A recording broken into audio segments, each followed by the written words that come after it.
మొట్టమొదటిగా సాయంత్రం 4 గంటలకు హోంమంత్రి వచ్చి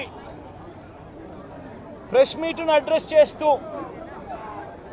తాను మాట్లాడినప్పుడు కూడా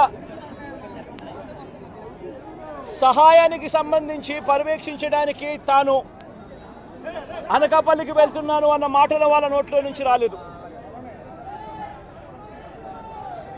మరో గంట తర్వాత అంటే సాయంత్రం 5 గంటల ఆ ప్రాంతంలో కార్మిక శాఖ మంత్రి ఎవరి పరిధిలోకి వస్తుందో, ఈ డైరెక్టర్ ఆఫ్ ఫ్యాక్టరీస్ అనేది ఎవరి పరిధిలోకి వస్తుందో, ఈ కార్మిక శాఖ మంత్రి కూడా ప్రెస్ మీట్ పెట్టి ఎంతమంది చనిపోయారో తెలియలేదు అన్నాడు. వివరాలు లేవు అని మాట్లాడతాడు. తాను కూడా హుటాహుటిన అక్కడికి వెళ్ళాలి అనే తాపత్రయం కూడా చూపించడు. ఘటన జరిగిన తర్వాత ఘటన స్థలానికి కలెక్టర్ ఎప్పుడు పోయాడు, అధికారులు ఎప్పుడు పోయారు, కమిషనర్ ఎప్పుడు పోయారు అన్నది ఒక్కసారి గమనిస్తే ఇంకా బాధ కలిగించే అంశాలు. అధికార పార్టీకి సంబంధించిన నాయకులు ఎప్పుడు పోయారు అని చూస్తే ఇంకా బాధ కలిగించే అంశాలు. కనీసం ఘటన జరిగితే కనీసం అంబులెన్స్ను కూడా కనీసం మొబిలైజ్ చేసి ఆ ప్రాంతానికి తీసుకుని రాని పరిస్థితి. బాధితులు ఎవరైతే ఉన్నారో వాళ్ళందరినీ కూడా కంపెనీకి సంబంధించిన బస్సుల్లో తీసుకొస్తా ఉన్నారు, హాస్పిటల్లోకి తీసుకొని పోయే పరిస్థితి. నేను ఒకసారి తేడా గమనించమని అడుగుతా ఉన్నా. ఇలాంటి ఘటనే ఒకసారి మా ప్రభుత్వ హయాంలో కూడా జరిగింది.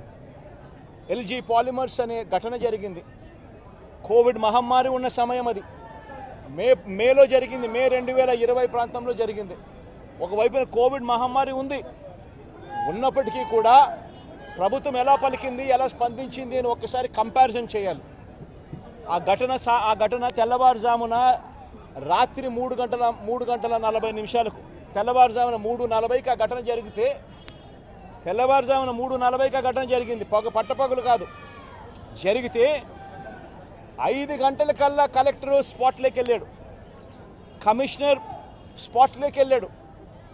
అంబులెన్స్లు అప్పటికే ముమ్మరంగా మోహరించేసాయి. గవర్నమెంట్ అంబులెన్స్ అన్నీ కూడా తీసుకొచ్చాయి.